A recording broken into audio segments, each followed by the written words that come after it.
Alors, Philippe Olville, je suis responsable de l'exploitation IT au réseau. Ça veut dire quoi? Enfin, juste pour vous situer, parce qu'il y a la DSI chez Bouygues Télécom et il y a la partie réseau télécom. Et au sein du réseau télécom, eh bien, il y a de l'IT.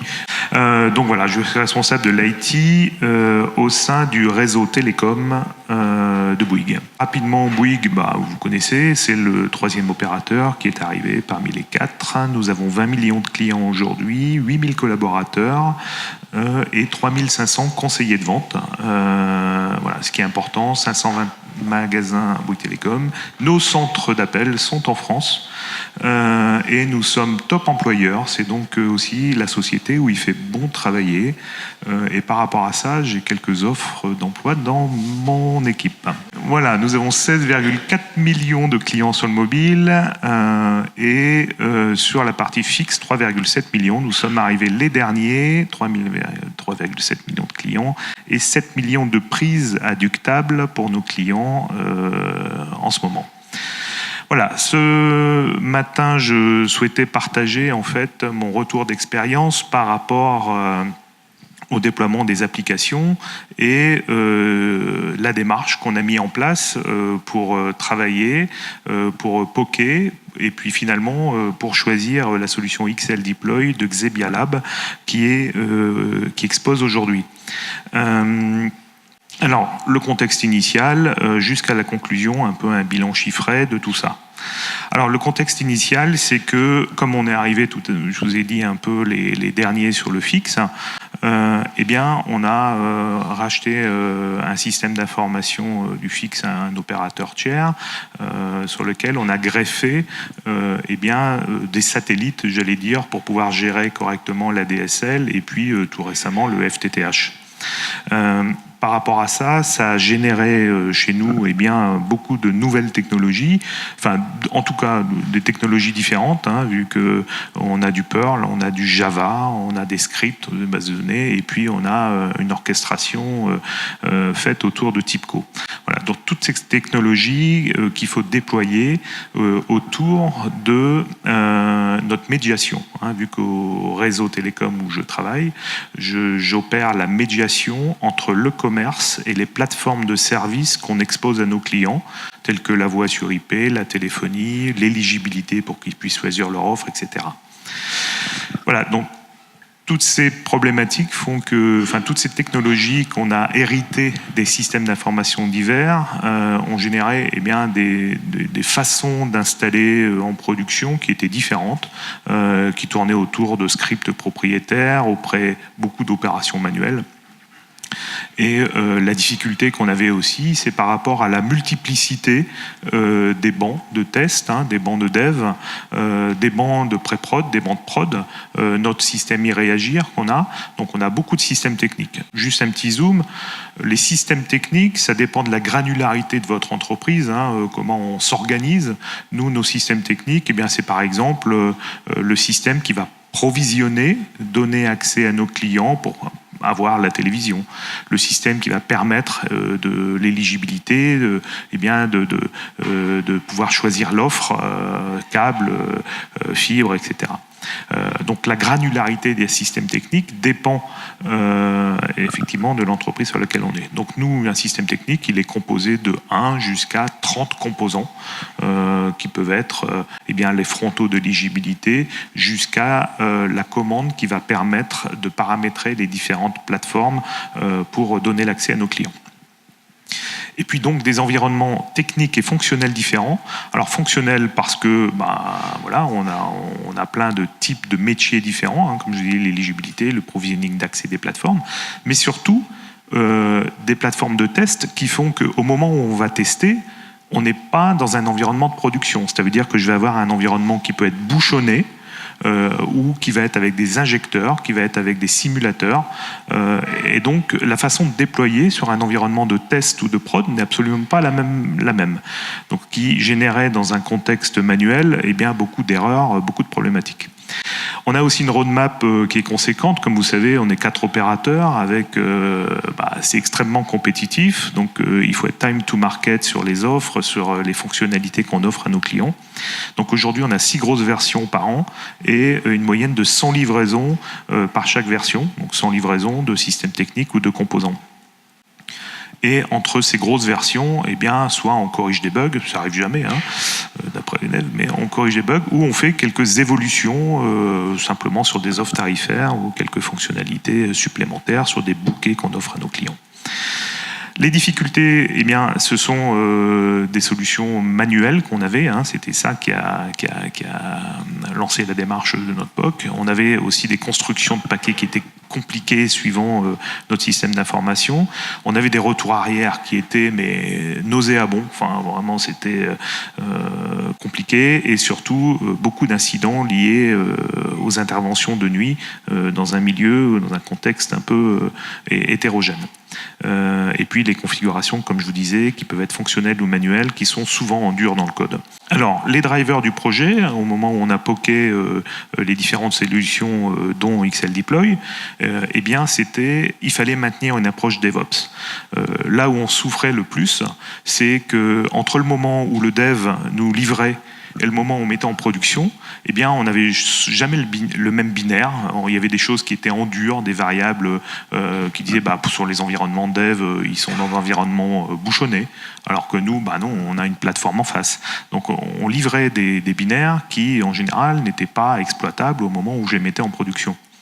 Même chose sur les environnements de test. Quand ça passe du dev au test, eh bien, on avait une complexité par rapport à ce qui était livré. Ça marchait jamais du premier coup. Voilà. Donc cette approche DevOps était pour nous un driver essentiel parce qu'on travaille, on est très proche de nos devs et nos maîtrises d'œuvre. Donc il fallait qu'on soit dans un contexte DevOps. La prise en charge de l'ensemble de nos environnements, comme je vous ai dit tout à l'heure, on a 13 types d'environnements différents, que ce soit la recette fonctionnelle, la recette technique, la recette de performance, etc. La gestion des maps et des retours arrière, il fallait qu'en appuyant sur un bouton la nuit à 2h du matin après une map qui s'est mal passée, on sache revenir en arrière facilement, et surtout des gestes uniques. Voilà. Alors, ce qui nous est apparu dans le driver de cette solution, c'est XL Deploy de Xebia, qui nous a permis effectivement de nous interfacer avec l'ensemble de nos technologies. C'est-à-dire que, comme je vous ai dit tout à l'heure, on a du Perl, on a du Java, on a du Glassfish, on a toutes sortes de technologies, et on a du TIBCO aussi. Donc il fallait qu'on puisse s'interfacer avec l'ensemble de ces technologies, ce à quoi répondait XL Deploy. On avait aussi la simplicité du déploiement. Comme je dis, on a une granularité par rapport aux systèmes techniques qui peuvent être plus ou moins lourds. Et pour nous, ce qui était important, c'était de déployer de manière simple l'ensemble de nos systèmes techniques. Il fallait prendre en charge l'ensemble des plateformes auxquelles on adresse ces systèmes techniques, donc prendre en charge les configurations de connexion sur ces plateformes, mais surtout aussi les variables liées au système technique. Je vais m'expliquer un peu plus tard là-dessus, mais donc on a un environnement technique et fonctionnel qui était à prendre en charge dans nos outils de déploiement. Et puis, on a une orchestration aussi sur XL Deploy qui nous permet de déployer certains composants directement en live, c'est-à-dire je n'ai pas besoin d'arrêter mon système, il va déployer membre par membre de manière automatique et contrôlée. La cartographie, rapidement, c'est, vous voyez, ce qui est le cadre rouge, j'espère qu'on voit bien, oui, le cadre rouge, eh bien, c'est mon système technique extrêmement simplifié. Les cases bleues, c'est les systèmes techniques. Vous voyez, donc j'ai un guichet dans lequel je vais poser les commandes de mes clients. Ensuite, mes beeple, ce sont mes orchestrateurs qui permettent de dérouler cette commande pour pouvoir ensuite adresser aux différents systèmes techniques de la voix sur IP, de la télé, de l'authentification pour les box, etc., etc. Donc vous voyez, en bas, j'ai mes plateformes auxquelles j'adresse les applications qui s'adressent aux plateformes. Voilà, donc une complexité par rapport aux échanges entre les systèmes techniques. Donc là, j'ai des configurations fonctionnelles entre mes systèmes techniques et des configurations techniques parce que là, je m'adresse à des plateformes. Quand je suis en production, je ne m'adresse pas à des simulateurs ou à des bouchons parce que quand je suis en test, je n'ai pas la plateforme en face. Au niveau de la cartographie du déploiement, aujourd'hui, la force qu'on a avec l'outil XLDeploy, c'est par rapport aux composants, vous voyez, d'un système technique tel qu'un guichet, eh bien, je peux déployer de manière automatique sur le banc. Donc là, j'ai pris par exemple un banc de production. Vous voyez, donc ce banc de production va être adressé par XLDeploy. Donc j'envoie tous les composants sur les différents domaines Java de mes bancs.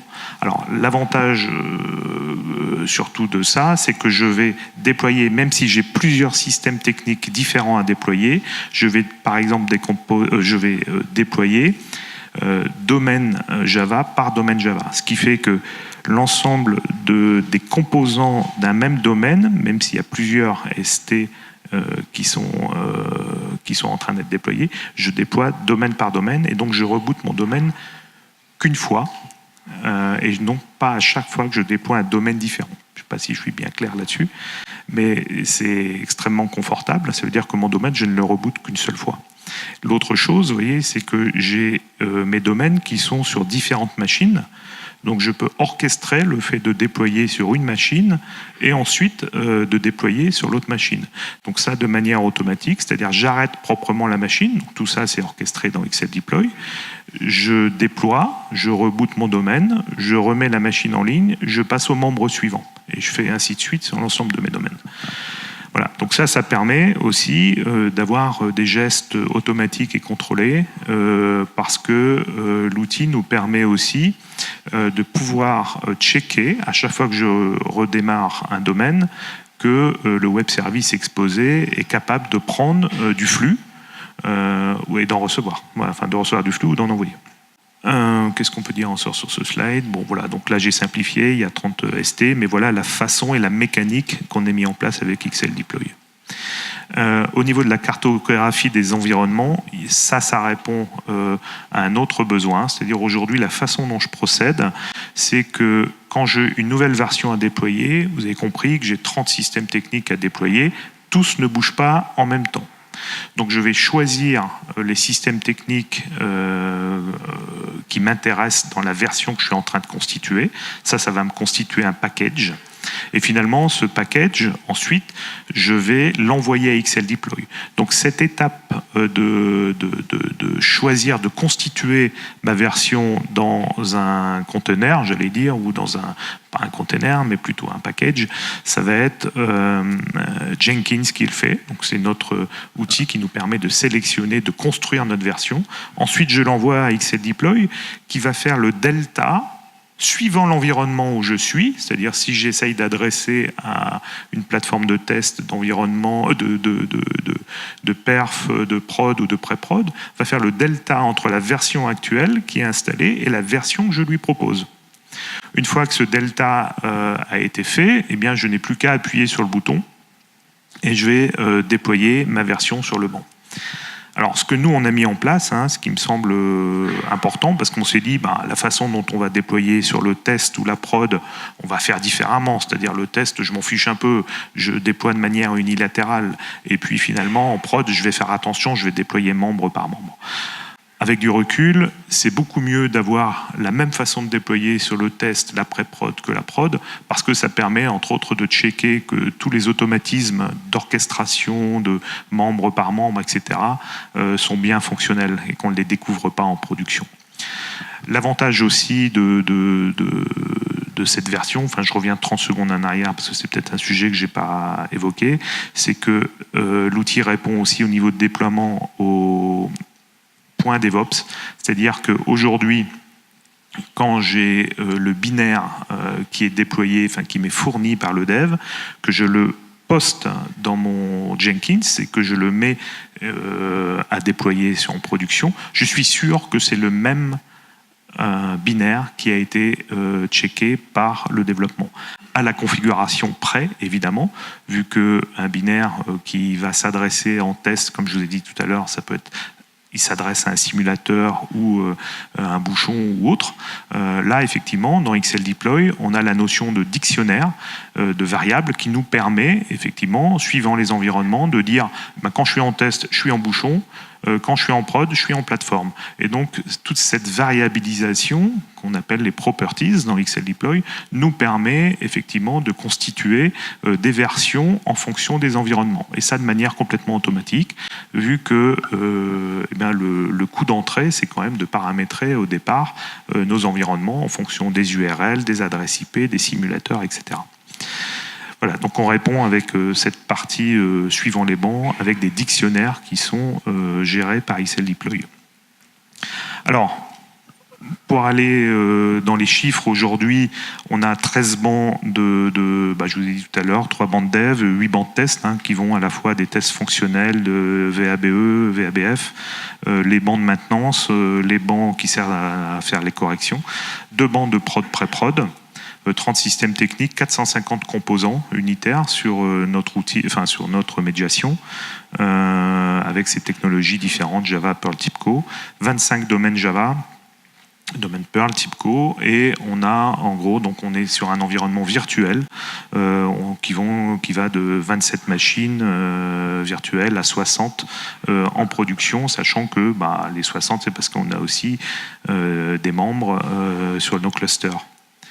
Voilà un peu les chiffres. L'outil, rapidement, Jenkins, c'est celui qui nous permet de constituer nos versions, comme je vous ai dit. Là, on choisit finalement, vous voyez, je constitue ma version en disant je vais construire une version N qui va avoir un système technique de telle version. Donc je choisis mes 30 systèmes techniques qui vont bouger. Je peux prendre des anciennes, mélanger des anciens ST avec des nouveaux.